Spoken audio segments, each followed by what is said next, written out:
witnesses for being here today as we consider how the U.S. can modernize our development finance efforts. Our foreign assistance program should set the goal of putting themselves out of business. We should promote economic growth and job creation that will enable developing countries to stand on their own and provide their citizens with opportunity and lead them out of poverty.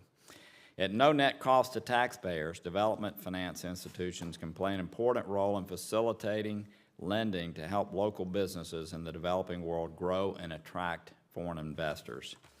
But our current agencies are not equipped for the 21st century challenges and opportunities.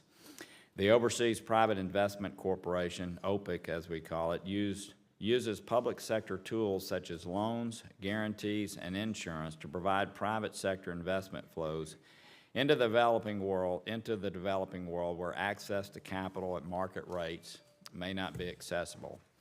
However, as OPIC approaches 50, the corporation lacks the modern tools to fully engage the private sector in developing countries. To address those deficiencies, we have introduced the Better Utilization of Investments Leading to Development, or BUILD Act. Our bipartisan legislation will reform and consolidate financing activities of OPIC and USAID. The administration and key stakeholders, including the One Campaign, the U.S. Global Leadership Coalition, and the U.S. Chamber of Commerce, have strongly embraced the goals and concept of our legislation and a companion bill introduced in the House. In a statement of support released last month, the White House said the BUILD Act is broadly consistent with President Trump's commitment to the Asia-Pacific Economic Cooperation Forum last November, that the U.S. is committed to reforming its development finance institutions to better incentivize private sector investment in developing countries as a clear alternative to state-led financing initiatives that undermine state sovereignty. The White House also warned that our development finance tools are outdated, fragmented, and often not well coordinated, hampering our ability to achieve key U.S. foreign policy and national security objectives while contributing to an inefficient use of taxpayer dollars. They also agree that reform will help the U.S. compete more effectively in a new era of strategic competition.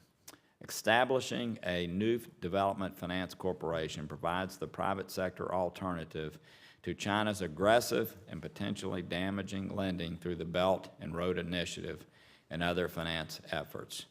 China seeks to promote a state-led, centrally planned development model that benefits China first and foremost. While China's lending practices are opaque, estimates of Chinese current and planned lending, often to countries with high debt to GDP ratios, ranges from $100 billion to into the trillions.